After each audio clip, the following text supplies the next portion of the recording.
Gəlin ana travmasından danışım. Biz adətən seansa gələndə hələ indiyə kimi belə bir praktika yaşanmayıb ki, deyim ki, filan kəs anası ilə münasibəti, yəni yetkin bir qızın ailə qurandan sonra da deyək ki, anası ilə münasibəti pis olduğu üçün sırf buna görə seans görsün. Böyle bir təcrübə olmuyor. Sadəcə olaraq belə bir təcrübə nə zaman olur?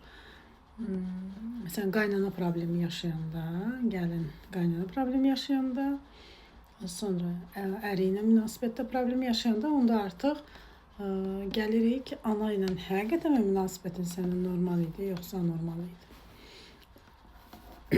Yəni, ümumiyyətlə biz o zaman psixoloqa gəlib müraciət edirik və problem olduğunu, problemə dəyər verib, onu həll etmək üçün bir cəhd addım atırıq. Yəni biz özümüz o qədər dəyərliyik mi, problemimiz dəyərli olsun, onu həll etmək üçün cəhd edək. Get özün otur, zəhmət çək. Zamanında hər birimiz keçmiş zamanda necə idik?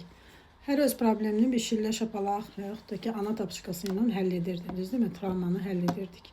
Həll olunurdu mu? Keçmişdə psixoloq var idi mi? Daha çox eşitdiyimiz. Yəni, psixoloq olsaydı və yaxud da bu mədəniyyət olsaydı, məncə bu zəncirvari hər kəsin ailəsində eyni ana modeli, ata modeli olmazdı. Çox nadir halda dəyişkən bir model görürük və şoka düşürük ki, doğrudan belə ata-ana varmı? Yəni, hər şeyə uşağa icazə verən və yaxud da sevgi verən, uşağın istədiyi sevgi. Bugün desək ki, ata-ana sənə istədiyin sevgini verməyib, ona görə sevgi aclığı dilənçisən, ana həmin anda, seansda olan ana deyəcək ki, niyə vermişəm də, yeyib, gəzib, heç mən görmədiyim günləri yaşatmışam. Belə bir cavab verəcək. Halbuki bu ananın özünün travmasıdır. İstədiyi qədər yeyib, gəzib, istədiyinə icazə verilməyib. Bəlkə də bu uşağın buna ehtiyacı yox idi, başqa bir şeydə ehtiyac var idi.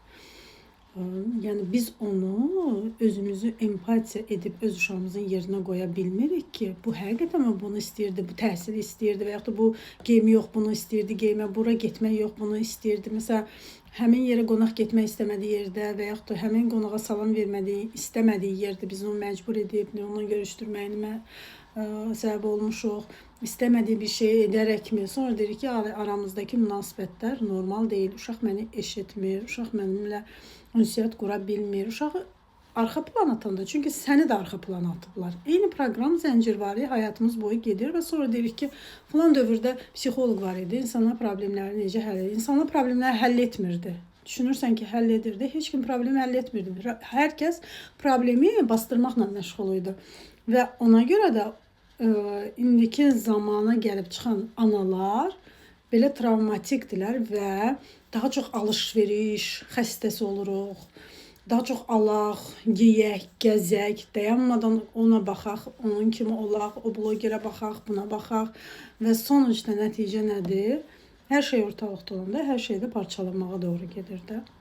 Gərək əsas məsələyə ana problemin varsa uşaqlıqdan ana bağı, uşaq ana bətnindən düşən gündən ananın onu istəməyərək, qız olaraq və yaxud da ki, oğlan olaraq, indi qızdan danışaq ən çox, analarda daha çox qız problemi olur, ünsiyyət qura bilmirlər. Səbəb günahlandırmaq deyil burada ananı qıza anaya qarşı. Səbəb odur ki, ana özü qız olaraq anasından analıq və yaxud da ki, sevgi, dəyər, hörmət, bir qız analıq görmədiyinə görə həmin ana qız övladına hamilə olanda, bu hamilə dövründə bütün özünün yaşadığı, anasının ona yaşatdığı günahkarlıq hissi, sevgisizliyi, dərs uşağa yükləyir və o ana əgər daha çox qurban verilən qız olubsa, anasına özünü qurban vermə, egoist, narsist bir qız olmayıbsa, o bu səhvləri öz uşağına yaşatmamaq üçün əlindən gələni etməyə özünə söz verir ki, mən belə etməyəcəm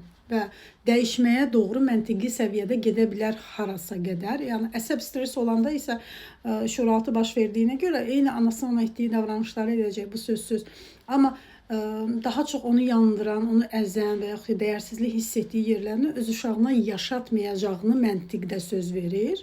Məntiqdə söz verdi, məsəl üçün, mən ən çox yaralandığı yer, məsələn, gəzmək ola bilər, kiminsə oyuncağında gözü qalması ola bilər, geyimi ola bilər, kitab ola bilər, təhsil ola bilər, nəysə də bir travmasını öz uşağına, öz qızına onu yaşatmır və digərlərini söz vermədiyinə görə məntiqdə, amma şuuraltıda gedir. Onları özü istəmədən yaşadır. Bu proses zəncirvari və şuuraltıda gedir. Ana bağındakı prosesdə, məsələn, yeniyetməlik dövründə daha çox gözə çarpır. Məsələn, valideynləri ümumiyyətlə uşaqlar yeniyetməlik dövründə dəyərsizləşdirməyə gedir. Çünki kiçik yaş dövrü var ki, 0-5 yaş ən ağır prosesdir, şuuraltının açıq olduğu və bütün emosiya uşaqların ətrafdakı baş verən bütün hadisələri şuuraltı səviyyəsində, emosional səviyyədə çox gözəl onlara kim necə münasibəti varsa bildiyini və məntiqə çatdıra bilmirlər də.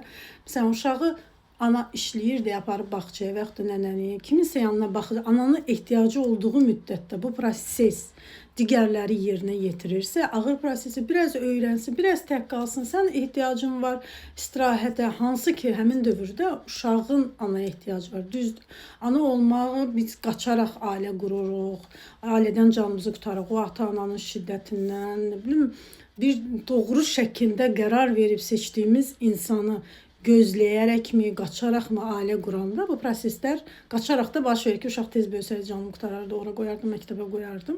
Proseslər də elə baş verir. Sonra uşaq yeniyetmə yaşına çatanda eyni yaşatdığını anaya yaşadır ki, deyir ki, mən belə deyildim axı. Sən belə olmusan, sadəcə unutmusan və xatırlamaq istəmirsən. Sadəcə bu prosesi uşaq keçir. Burada günahlandırmaq, kimisi günahlandırmaq deyil psixoloqun işi. Psixoloqun işi prosesi görüb dəyişdirməkdir, dərkə keçirtmək, bilmək hər kəs bacarır, amma dərkə keçirmək hər kəs bacarmır. Dərk edəndə avtomatik situasiya dəyişir. Hə, mən də bunu anamdan görmüşəm, mən də eynisini belə etmişəm, özünə qəbul edirsən, qəbul edəndən sonra dəyişmə prosesinə addım atırsan, addım atanda isə artıq sən dəyişdiyinə görə məcbur uşağın da şuuraltısı dəyişir. Yəni burada proses mən dəyişim, evdə hər kəs dəyişir deyə bir şey yoxdur. Falan ki, ərim dəyişmir, ya da qaynanam dəyişmir. Sən dəyişəndən sonra sənin ətrafındakı enerji dəyişdiyinə görə, davranışın dəyişdiyinə görə digər insanlar səninlə kontakt qurmaq üçün yollar axtarır və görürlər ki, daha öncəki yaratdıqları kontakt alınmır. Alınmadığına görə məcburi başqa bir şəkildə səninlə ünsiyyətə girirlər. Və ya da uşaqla aranızdakı olan münasibət daha pis idisə, ondan da pisə çevrilir və yaxud da ki, yaxşıya çevrilir. Səbəb sənin dəyişməndir. Sən dəyişmənlə bərabər uşağın da terapiyası olursa, məsələn, anadan istədiyi qədər sevgi, dəyər ala bilmir. Ana deyir, hə, istədiyim qədər hər şey edirəm, amma yəni vermir də. Mənim istədiyim təşəkkürü və yaxud da ki, mənim istədiyim münasibəti mənə göstərmir. Çünki bir boşluq var, sadəcə onu sən dərk etmək, qəbul etmək istəmir. Qəbul etmədiyimiz heç bir davamlı getmir. Biz həyatımızı dəyişmək üçün gəlmişik. Biz alaraq, geyinərək, gəzərək, düzdür, məqsəd həyatda budur da. Falan şeyi alım, geyinim, gəzim, onu edim, bunu edim, qaçaraq da edirik, düzdürmü? Bunu həqiqi istək olduğunu heç soruşmuruq. Sadəcə başqası edir. Mən də məcburam bunu edim ki, bunu etsəm maraq gələr həyatıma və fərqli bir şey olar. Məsələn, bizim ən çox qaçdığımız nədir? Daha çox qazanım. Düzdürmü? Daha çox kimdənsə üstün olum. Başqasına sübut edim ki, mən daha yaxşı qazanıram. Daha yaxşı qazanandan sonra sübut edirəm də maddi bir güc bizi başqasının yanında özümüzü güclü hiss etdirir. Halbuki sən bu maddi gücdən asılı olduğuna görə maddi güc gedən kimi sən bir heç olursan zaten. Sən bu heç olmamaq üçün, heç olmaqdan qorxduğun üçün zaten hər gün qaça-qaçdasan. Heç olmamaqdan qorxmamağın üçün sən bütün enerjini öz ruhunla əlləşib, vuruşub, onu bir yerə çatdırmaq, onu insanların səviyyəsinə görə, maddi vəziyyətinə görə, statusuna görə qiymətləndirmək yox, insanlıq dəyərinə görə qiymətləndirmək lazımdır. Ana mövzusundan düzdür, çox mövzular toxundum. Nə deyim, bir qısa bir zamanda, bir dəqiqəli vaxtda ana ilə münasibətin uşaq vaxtından yaxşı deyilsə, bütün qızlarla, bütün qadınla, ətrafında olan qadın cinsində olan qızınla, hər kəslə münasibətin eyni o proqramda gedəcək. Məsələn, salamı necə verməyin, səni günahlandırmağı, səninlə necə ünsiyyət qoy, ən xırda bir detala kimi, bir saniyə, bir dəqiqəlik ünsiyyəti düşün. Digər o ünsiyyəti hər kəsə tətbiq edirsən şuur altında.